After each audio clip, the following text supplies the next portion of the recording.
మంత్రి బహిరంగ సభలో చంద్రబాబు మాట్లాడుతున్నారు. లైవ్ లో చూద్దాం. మీకు తెలియజేస్తున్నా, ఇంకో పక్కన అడుగుతున్నా ఈ కుండవాళ్ళందరినీ, బాధుడే బాధుడు, మామూలు బాధుడు కాదు, పన్నులు బాధుడితో పేదల రక్తం దాగే మాయగాడి జగన్. అన్నా క్యాంటీన్ కట్ చేశాడు, పండుగ కానుకలు కట్ చేశాడు, పెళ్లి కానుక కట్ చేశాడు, చంద్రన్న బీమా కట్ చేశాడు, బెస్ట్ అవైలబుల్ స్కూల్స్ కట్ చేశాడు, ఫీజు రీఎంబర్స్మెంట్ కట్ చేశాడు, రైతు సబ్సిడీలు కట్ చేశాడు.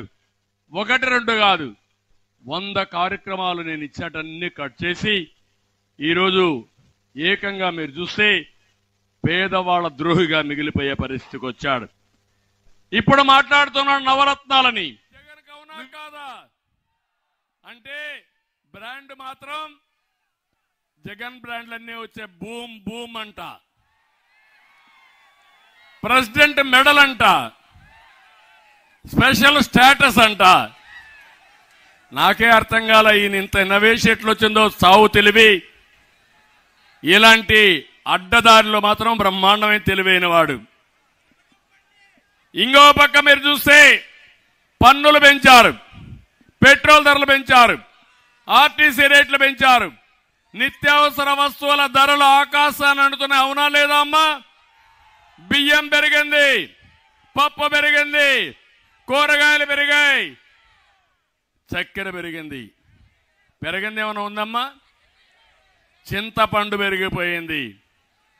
నేను ఒకటి హామీ ఇస్తున్నా, మళ్ళా తెలుగుదేశం పార్టీ వస్తానే జనసేన తెలుగుదేశం పార్టీ ధరలు తగ్గించే బాధ్యత మాదని మీ అందరికీ హామీ ఇస్తున్నా.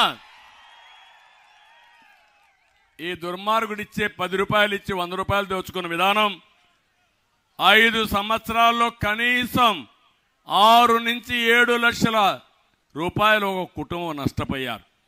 మీకే అప్పున్నాడు, ఆయన ఇచ్చింది ఏమీ లేదు, మీ దగ్గర వసూలు చేసుకునేది ఎక్కువగా ఉందని చెప్పి కూడా మీకు తెలియజేస్తున్నా. కడాన చెత్త పైన కూడా పన్నేశాడు, కడాన 12 లక్షల కోట్ల రూపాయలు అప్పు తెచ్చాడు. ఆ అప్పు ఎవరు కడతారు? మీరు కడతారా, ఆయన కడతాడా? ఏమమ్మా, అంతే కదా? అంటే బాగా చదువుకున్న వాళ్ళు వెళ్ళిపోతారు ఇక్కడి నుంచి, చదువుకున్న వాళ్ళు అందరూ ఇక్కడ ఉంటారు, మీరు బానిసల మరి కష్టపడతానే ఉంటారు పన్నులు కట్టడానికి. ఇది ఈయన విధానం. అందుకే ఇంకో పక్క సామాజిక న్యాయం అంటున్నాడు. ఎక్కడుంది సామాజిక న్యాయం అని అడుగుతున్నా. ఈరోజు మీరు చూడండి, ఇది సామాజిక న్యాయం కాదు, సామూహిక ద్రోహం. ఇంకో పక్క సామూహిక హత్యలు. ఏంటి అన్ని? ఒక పేదవాళ్ల ద్రోహి ఈ జగన్మోహన్ రెడ్డి అని చెప్పి కూడా నేను మీకు తెలియజేస్తున్నా. దళితులకు ఇచ్చే కార్యక్రమాలు 22, 27 సంక్షేమ కార్యక్రమాలు రద్దు చేశారు. ఇది సామాజిక న్యాయం అని అడుగుతున్నా. సబ్ ప్లాన్ ని ఎస్సీలకు ఎస్టీలకు రద్దు చేశాడు. ఇది సామాజిక న్యాయం అని అడుగుతున్నా. ఒక్క దళిత కాలనీలో రోడ్డు వేసామని అడుగుతున్నా, అభివృద్ధి చేశామని అడుగుతున్నా. నేను చెప్తున్నా, మేమేం చేశామని మీరు మాట్లాడుతున్నారు. మీరు నడిచే రోడ్లు నేను వేసిన రోడ్లే, మీరు కూర్చునే మరుగుదొడ్డు కూడా నేను కట్టిన మరుగుదొడ్డే, నువ్వు తినే తిండికి వాడే గ్యాస్ కూడా నేను ఇచ్చిన గ్యాసే. అవునా కాదా? మీరు తిరిగే ఊర్లో తిరిగినప్పుడు ఎల్ఈడి బల్బులు ఉన్నాయి, ఆ వెలుగులు కూడా నేను ఇచ్చింది తప్ప, తెలుగుదేశం తప్ప నువ్వు వేసింది ఏమీ లేదు. ఇంకో పక్క మీరు చూస్తే బెస్ట్ అవైలబుల్ స్కూల్స్ పథకం రద్దు చేశావు, కులాంతర వివాహాల ప్రోత్సాహం రద్దు చేశావు, అంబేద్కర్ విదేశ విద్య పేరు అంబేద్కర్ గారి పేరు పెడితే అంబేద్కర్ కంటే గొప్పోడంటే ఆ పేరు తీసి ఈయన పేరు పెట్టుకుంటాడు.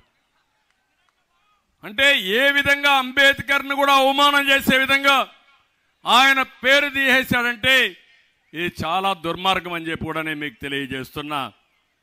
ఇవన్నీ కూడా ఇది ఒక పెత్తందారితనం. చెప్పేదంతా నీతులు చెప్తాడు, చేసే పనులు మాత్రం సైకో పనులు చేస్తానే ఉంటాడు. దళితులు ఎవరు కూడా నోరెత్తకూడదు, ప్రశ్నించకూడదు. ఆయన ముందర ఎవరు కూడా నిలబడకూడదు.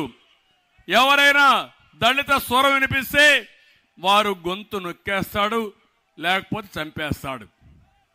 4.5 ఏళ్లలో 6,000 దాడులు చేశారు. 188 మందిని పట్టున పెట్టుకున్నారు. మాస్క్ అడిగినటువంటి సుధాకర్ని పిచ్చోడిని చేసి చాలా దారుణంగా చంపేశారు. కోడికత్తి శ్రీనివాస్ ఇక్కడే ఉన్నాడు. పాపం 5 ఏళ్ల నుంచి జైల్లో ఉన్నాడు. బాబాయిని చంపినటువంటి అవినాష్ రెడ్డి మాత్రం రోడ్డు మీద తిరుగుతున్నాడు. కోడికత్తి శ్రీనివాస్ మాత్రం జైల్లో ఉండే పరిస్థితి వచ్చాడు. ఇది సామాజిక న్యాయం. ఇక్కడే సీతానగరంలో ఇసుక దోపిడీ ప్రశ్నించిన వరప్రసాద్కి గుండు గీయించారు. నాకు తెలుసు, అప్పుడు కూడా చాలా బాధపడ్డాం. ఊరికొక దళితుడిని బలి చేశారు. దళితులకు అన్యాయం చేసిన వ్యక్తి ఇక్కడే మీరు చూశారు. సుబ్రహ్మణ్యం కార్ డ్రైవర్ని చంపేసి డోర్ డెలివరీ చేసి డోర్